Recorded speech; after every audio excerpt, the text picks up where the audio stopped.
नमस्कार साथियों, स्वागत है आप सभी का आपके अपने YouTube चैनल पर। मैं विजय, आप देख रहे हैं ग्लोबल पल्स विद विजय। साथियों, आपने एक खबर सुनी होगी कि अमेरिका ईरान के ऊपर कभी भी हमला कर सकता है। अमेरिका ने पहले तो अपने यूएसएस अब्राहम लिंकन का जो बेड़ा है, युद्धपोत का जो बेड़ा है, वो पहले भेज दिया था। उसके बाद में उन्होंने एक और बेड़ा भेजा है जिसको नाम दिया गया है खूबसूरत अरमाडा। यानी कि अमेरिका ने ईरान से युद्ध करने की पूरी तरह से तैयारी करके वहां पर ईरान के पास में, यानी कि ईरान के आसपास में पहुंच रहे हैं। उसके बाद से ही ईरान ने साफ तौर पर कह दिया है कि अगर अमेरिका ईरान के ऊपर हमला करता है तो वो इसको ऑल आउट वार की तरह देखने वाले हैं, यानी कि पूर्ण युद्ध की तरफ से इसको देखने वाले हैं। आज की इस वीडियो में बात करेंगे कि अगर ईरान और अमेरिका के बीच में युद्ध होता है तो इसके क्या 7 कारण हो सकते हैं, साथ ही क्या 7 नतीजे निकल सकते हैं इससे, साथ ही क्या होने वाला है। उसके बाद में जो डोनाल्ड ट्रंप हैं, उन्होंने ट्वीट करके ये भी कहा है कि ईरान की सरकार है, ईरान को उन्होंने आतंकवादी देश भी घोषित कर दिया है। उसके बाद से ही उनके निशाने पर है तो खामनेई की जो सरकार है वो है, उसके साथ साथ उनकी जो सरकारी जो बिल्डिंग्स हैं वो है, उसके साथ साथ वहां पर जो मिलिट्री है, ईरान की जो मिलिट्री है, ईरान की जो सेना है, वो भी अमेरिका के निशाने पर है। आखिर में जानने वाले हैं आज की इस वीडियो में 7 नतीजों के बारे में कि आखिर में 7 क्या कारण हो सकते हैं, क्या 7 नतीजे इससे निकल सकते हैं। अगर अमेरिका ईरान के ऊपर हमला करता है तो कैसे हमला करने वाला है, आज की इस वीडियो में पूरी जानकारी आपको बताने वाले हैं। वीडियो शुरू करने से पहले आपसे अनुरोध करते हैं कि वीडियो लाइक कर दीजिएगा, चैनल को सब्सक्राइब कर लीजिएगा और ऐसे ही शानदार शानदार इन्फॉर्मेशन जानने के लिए बेल नोटिफिकेशन भी ऑन करके रख लीजिएगा। बात करते हैं आज के इस वीडियो के बारे में।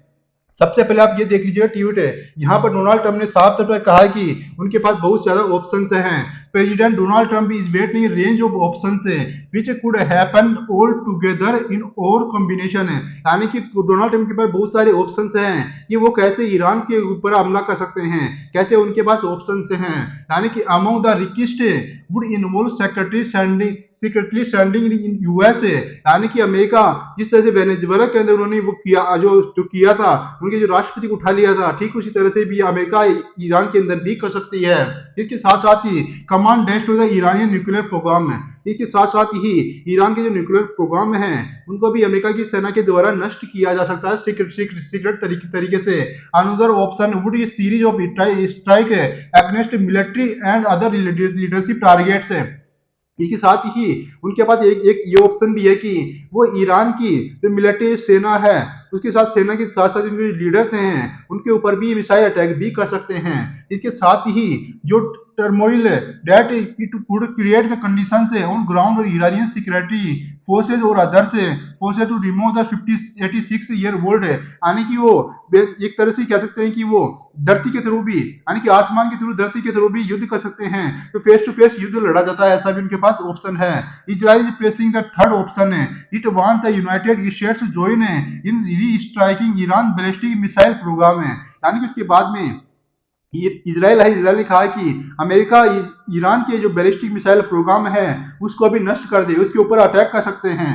इसके साथ ही बात करेंगे आज की इस वीडियो में पूरी की पूरी जानकारी है। सबसे पहले बात करते हैं यहाँ पर है आम लोगों को बचाते हुए टारगेट पर सर्जिकल स्ट्राइक और लोकतंत्र की तरफ कदम है। अमेरिका हवाई नौसेना बल ईरान के इस्लामिक रिवॉल्यूशनरी गार्ड्स कोर, यानी कि IRGC और buses unit military base IRGC के कंट्रोल में paramilitary force ballistic missile launch करने के ठिकाने और इनके स्टोरेज साइट पर हमला कर सकता है। इसके साथ ही ईरान के न्यूक्लियर प्रोग्राम को निशाना बना करके सटीक हमला कर दे। अगर इन हमलों के बाद पहले से ही कमजोर हो चुकी सरकार गिर जाती है और आखिरकार ईरान में एक असली लोकतंत्र आता है और ईरान बाकी दुनिया के साथ फिर से जुड़ सकता है। यानी कि 2-3 ऑप्शन से अमेरिका ने ये निकाले हुए हैं। इसके साथ ही यह एक आशावादी स्थिति है। इराक और लीबिया दोनों में पश्चिमी मिलिट्री दखल से लोकतंत्र में आसानी से बदलाव नहीं आने वाला है। हालांकि मामलों में हस्तक्षेप ने क्रूर तानाशाही खत्म कर दी, लेकिन इसने कई वर्षों तक अराजकता और खून खराबा फैला दिया था। जबकि सीरिया ने साल 2024 में पश्चिमी देशों की सेना की मदद के बिना राष्ट्रपति बशर अल असद को हटाकर के अपनी क्रांति की और वह अब बेहतर स्थिति में है, ऐसा भी इनके द्वारा किया जा सकता है। अब बात करते हैं सेकंड पॉइंट के बारे में, ईरानी शासन बच जाए लेकिन उसकी नीतियां नरम हो जाए। अगर अमेरिका ईरान पर हमला करता है तो क्या हो सकता है, अमेरिका टारगेट का अनुमान काफी हद तक लगाया जा सकता है, लेकिन इसका नतीजा यह होगा कि यह बताना आसान नहीं है कि आखिरकार में अमेरिका का प्लान क्या है। इस दुनिया में किसी को भी नहीं पता है कि अमेरिका क्या करने वाला है। ये सिर्फ एक अनुमान लगाया जा रहा है कि आखिर में अमेरिका क्या कर सकता है।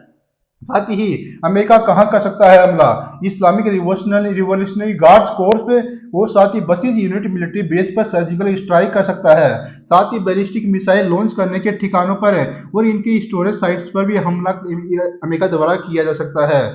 ईरान के परमाणु कार्यक्रम से जुड़े ठिकानों पर भी अमेरिका हमला कर सकता है। इससे ईरान में मौजूदा सरकार के गिरने की भी संभावना होगी और देश में अराजकता फैलने की भी आशंका खत्म हो जाएगी।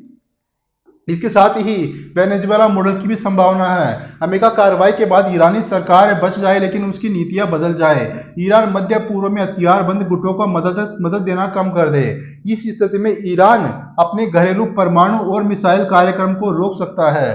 हालांकि इसकी संभावना बहुत ज्यादा कम है, क्योंकि इस्लामिक रिपब्लिक का नेतृत्व दशकों से अपनी नीतियों पर अड़ा हुआ है। यानी कि ईरान किसी भी हालत में न्यूक्लियर प्रोग्राम को कभी भी कैंसिल नहीं करने वाला है।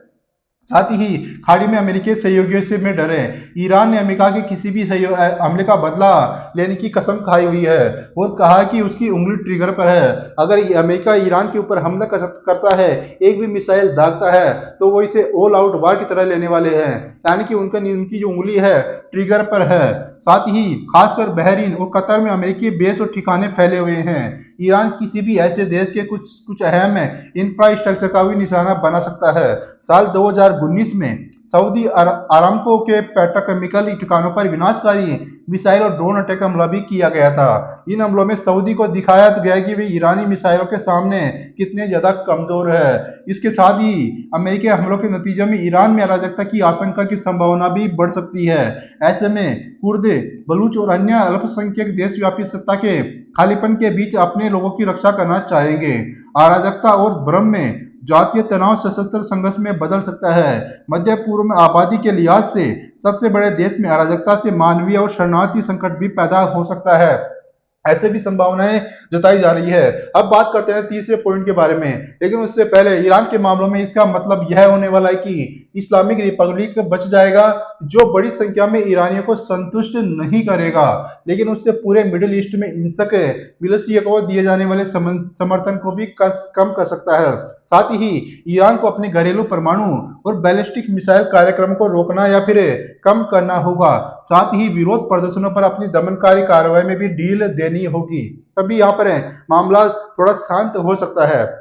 लेकिन इन सभी की स्थिति बहुत ज्यादा कम दिखाई दे रही है, यानी कि संभावना बहुत ज्यादा कम दिखाई दे रही है। इस्लामिक रिपब्लिक का नेतृत्व 47 सालों से अपनी नीतियों पर अड़ा हुआ है, यानी कि 1989 से इनकी नीतियों पर अड़ा हुआ है। साथ ही ऐसा लगता है कि अब इसमें अपना रास्ता बदलने की क्षमता नहीं है। आने वाले समय में ऐसा भी कहा जा रहा है कि ईरान के ऊपर अमेरिका ऐसी जगह से अटैक कर सकता है। साथ ही वो यहाँ पर से जो ईरान का जो व्यापार होता है, इस व्यापार को भी अमेरिका रोक सकता है। यानी कि आने वाले समय में ईरान बहुत ज्यादा कमजोर भी हो सकता है। अब बात करते हैं तीसरे पॉइंट के बारे में। यहाँ पर मौजूदा ईरानी शासन का अंत हो सकता है, साथ ही सैन्य शासन की स्थापना भी की जा सकती है। कई लोग ऐसे भी कह रहे हैं कि इस स्थिति की संभावना सबसे ज्यादा मानी जा रही है। हालांकि मौजूदा ईरानी सरकार स्पष्ट तौर पर कई लोगों के बीच अलोकप्रिय है। पिछले कुछ वर्षों में हर नया विरोध प्रदर्शन सरकार को कमजोर करता हुआ दिखाई दे रहा है। उसके साथ ही ईरान एक बहुत ही सशक्त सुरक्षा तंत्र है, जिसका मौजूदा स्थिति को बनाए रखने में अपना स्वार्थ है। ये विरोध प्रदर्शन अब तक सरकार को उखाड़ फेंकने में नाकाम रहे हैं। इसकी प्रमुख वजह यह है कि उनके पक्ष में कोई खास तादाद में दल बदल नहीं हुआ है, जबकि सत्ता में बैठे लोग सत्ता में बने रहने के लिए असीमित बल और क्रूरता का इस्तेमाल करने को तैयार है। आपने देखा भी होगा कि ईरान के अंदर वहां पर बहुत सारे लोगों को मार दिया गया था, खास करके ऐसी चीजों का उपयोग किया गया था जैसे कि ऐसे हथियारों का उपयोग किया गया था जिनमें ब्लेड वेपन्स हो, चाहे आंसू गैस के गोले हो, साथ ही ऐसे गैसों का रिसाव भी किया गया था, जिस वजह से ईरान के काफी सारे आम लोगों को वहां पर आंखों में जलन भी देखने को मिली थी। साथ ही किसी भी अमेरिका हमले के बाद उथल पुथल में यह मुमकिन है कि ईरान पर एक मजबूत सैन्य सरकार का राज हो जाए, जिसमें ज्यादातर और IRGC के लोग शामिल हो सकते हैं। इसके साथ ही बात करते हैं चौथे पॉइंट के बारे में। अमेरिका सेना और पड़ोसी देशों पर हमला करके ईरान जवाबी कार्रवाई करे। ईरान ने अमेरिका के किसी भी हमले का बदला लेने की कसम खाई हुई है और उन्होंने कहा है कि उनकी उंगली जो ट्रिगर पर है।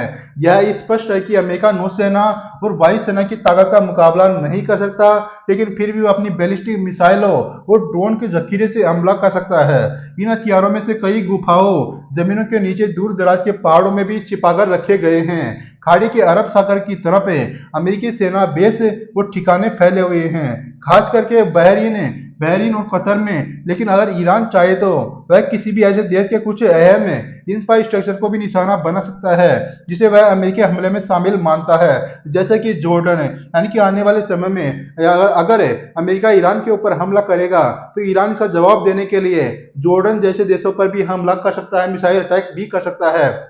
साथ ही साल 2019 में आपने देखा भी होगा कि सऊदी अरामको के पेट्रोकेमिकल ठिकानों पर विनाशकारी मिसाइल और ड्रोन हमला भी किया गया था, जिसका आरोप इराक में ईरान समर्थित मिलिशिया पर लगाया गया था। इन हमलों से सऊदी को यह दिखाया कि ईरानी मिसाइलों के सामने कितने कमजोर हैं।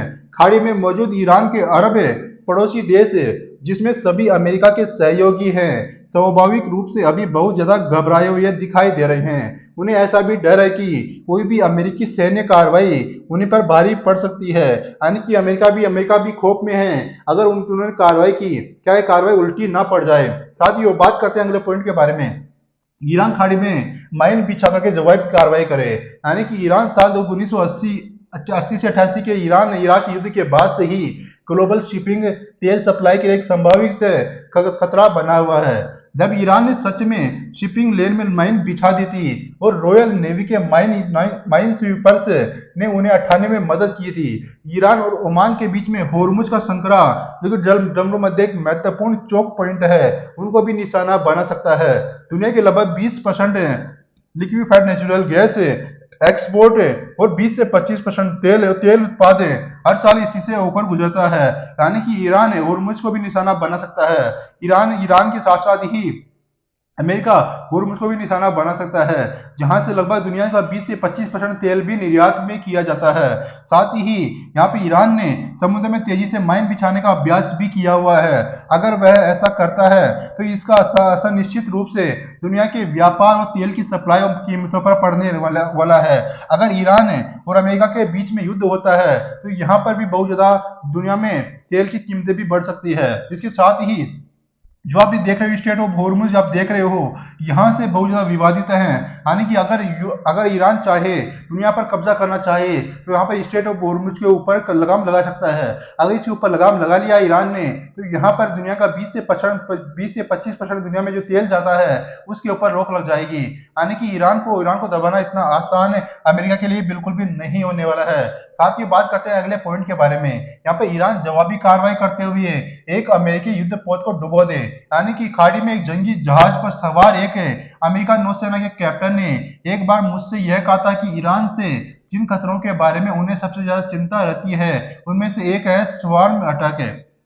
यानी कि इसमें ईरान एक या फिर कई टारगेट पर इतने ज्यादा हाई एक्सप्लोसिव ड्रोन और तेज टारपीडो बोट लॉन्च करता है कि अमेरिका नौसेना के मजबूत क्लोज इन डिफेंस भी समय पर उन सभी को खत्म नहीं कर सकता है। यानी कि ऐसा कहा जा रहा है कि अगर अमेरिका हमला करेगा, यानी कि अमेरिका हमला करेगा तो ईरान इसके जवाब में यहाँ पर अमेरिका के जो यूएसएस अब्राहम लिंकन हो या फिर खूबसूरत अरमाडा हो, उनमें से किसी एक को ऊपर अगर निशाना बना लेता है, वो एक साथ वहां पर बहुत सारी बैलिस्टिक मिसाइलें ड्रोन से एक साथ हमला करेगा तो बहुत ज्यादा उनको नुकसान भी हो सकता है।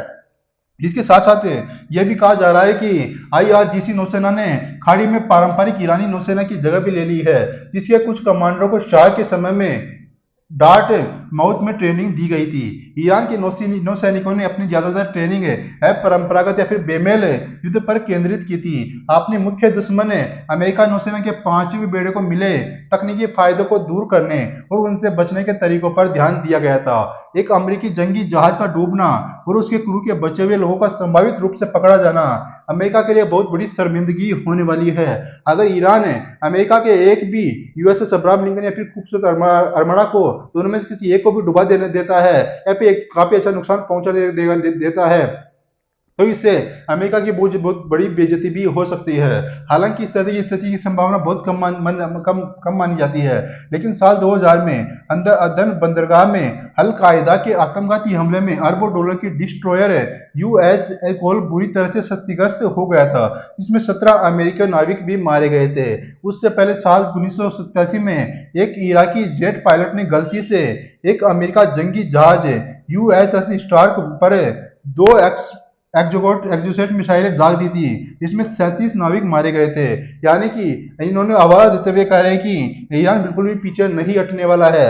इसके साथ साथ ही जो अंतिम पॉइंट है वो यही माना जा रहा है कि ईरानी शासन की समाप्ति और देश में अराजकता, यह हकीकत में बहुत बड़ा खतरा है। और यही कतर और सऊदी अरब जैसे पड़ोसी देशों की चिंताओं में से एक है। सीरिया हो, अब यमन हो, लीबिया जैसे गृह युद्ध की संभावना के साथ साथ यह भी खतरा है कि अराजकता और भ्रम में जातीय तनाव सशस्त्र संघर्ष में बदल सकता है, क्योंकि कुर्द, बलूच और अन्य अल्पसंख्यक देशव्यापी सत्ता के खालीपन के बीच में अपने लोगों की रक्षा करना चाहेंगे।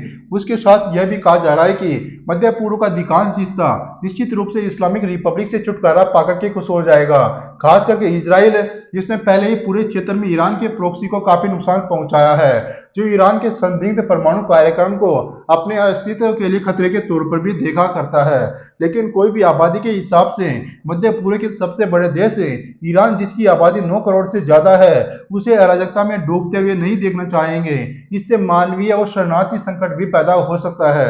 आने वाला सबसे बड़ा खतरा यह है कि राष्ट्रपति ट्रंप ईरान की सीमाओं के पास शक्तिशाली सेना का इकट्ठा करने के बाद क्या यह तय करते हैं कि उन्हें कार्रवाई करनी होगी या फिर अपनी इज्जत खोनी होगी। इससे एक ऐसा युद्ध शुरू हो जाएगा जिसका कोई भी स्पष्ट अंत नहीं है, जिसके अप्रत्याशित और संभावित रूप से हानिकारक नतीजे हो सकते हैं। साथियों, आपको क्या लगता है कि ईरान और अमेरिका के युद्ध से दुनिया को क्या नुकसान हो सकता है, क्या फायदा हो सकता है? आप अपनी राय कमेंट बॉक्स में जरूर से जरूर बता दीजिएगा। और ऐसे ही इन्फॉर्मेशन वाली वीडियो देखने के लिए हमारे चैनल को सब्सक्राइब करना मत भूलिएगा। धन्यवाद।